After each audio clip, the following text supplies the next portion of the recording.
পুজো special পর্বে আজকে পাবদা মাছের একটা একদম ইউনিক রেসিপি আপনাদের সঙ্গে শেয়ার করব। একঘেয়ে পাবদা খেয়ে এসছেন এতদিন, আজকে যেভাবে পাবদাটা বানিয়ে দেখাবো একদম অতি সহজে আর একদম কম উপকরণে তৈরি করব। খেতে কিন্তু হবে দুর্দান্ত, ভাতের সঙ্গে দুর্দান্ত লাগবে। প্রথমে দুটো বড় সাইজের টমেটো বেটে নেবো, একটু আদা, 4টে কাঁচা লঙ্কা আর খানিকটা ধনেপাতা আলাদা বেটে নেবো। পাবদা মাছগুলোকে নুন হলুদ মাখিয়ে রেখেছি, এইবার সর্ষের তেলেতে ভেজে নেব। ভাজার আগে একটু নুন দিলাম যাতে প্যানের গায়ে পাবদা মাছটা না লেগে যায়। খুব ছেটকায় বলে খুব সাবধানে ঢাকাটা আমি এখানে আড়াল করে খুব সাবধানে তেলের মধ্যে ছাড়ছি, খুব সাবধানে এগুলোকে হালকা হাতে ভেজে নেব। ইউটিউব থেকে যদি দেখে থাকেন আমার চ্যানেলটা প্লিজ সাবস্ক্রাইব করে নেবেন। ফেসবুক থেকে দেখলে পেজটা ফলো করে নেওয়ার অনুরোধ করছি। আমার ভিডিও যদি আপনাদের ভালো লেগে থাকে একটা লাইক করে দেবেন, আর নিজেদের বন্ধুদের সঙ্গে আত্মীয় স্বজনের সঙ্গে আমার রেসিপিগুলোকে শেয়ার করে নেবেন। কয়েকটা বড়ি ওই তেলেতেই ভেজে তুলে নিচ্ছি। অল্প একটু কালো জিরে ফোড়ন দিলাম।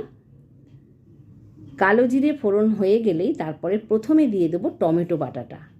বেশ মাঝারি সাইজের দুটো টমেটো লাগবে এখানে, টমেটোটাই একটু বেশি লাগবে। মিক্সি ধোয়া, বাটি ধোয়া জলটাও দিয়ে দিলাম, দিয়ে ভালো করে টমেটোটাকে কষাতে থাকবো। একবার হলেও এইভাবে টমেটো পাবদাটা খেয়ে দেখবেন, একদম অন্য রকমের স্বাদ হয়। নুন দিলাম আর দিলাম হলুদ গুঁড়ো।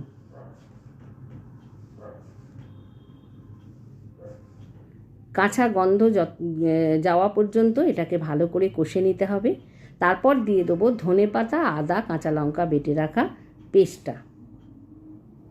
তারপর আবারও একসঙ্গে সব কিছুকে ভালো করে কষিয়ে নেব। পুজোর সময় সবসময় আমরা চাই একটু ভালো মন্দ খেতে, আর সেটা যেন হয় একটু নতুনত্ব। তাই এই রেসিপিটা এবার পুজোয় অবশ্যই বানিয়ে খান। এখনও পুজো মেটেনি, পুজোর সময় অবশ্যই বানিয়ে খান।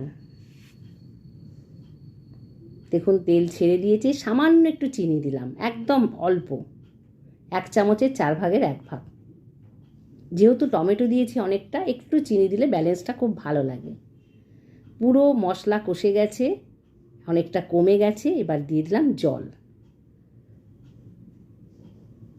জল দিয়ে ভালো করে মিশিয়ে নিয়ে যতটা ঝোল থাকবে সেই মতোই আন্দাজে জল দিলাম। ফুটে গেলে এবার বড়িগুলোকে আগে দিয়ে দিলাম, তারপর দিয়ে দেবো ভেজে রাখা মাছগুলো। তাহলেই কিন্তু রান্নাটা একদম রেডি। 5-7 মিনিট ঢাকা দিয়ে রেখে দেবেন, তারপর পরিবেশন করে নেবেন। একবার হলেও এইভাবে পাবদা মাছ করে খান, খেতে খুবই ভালো লাগে। ভালো থাকবেন, সুস্থ থাকবেন।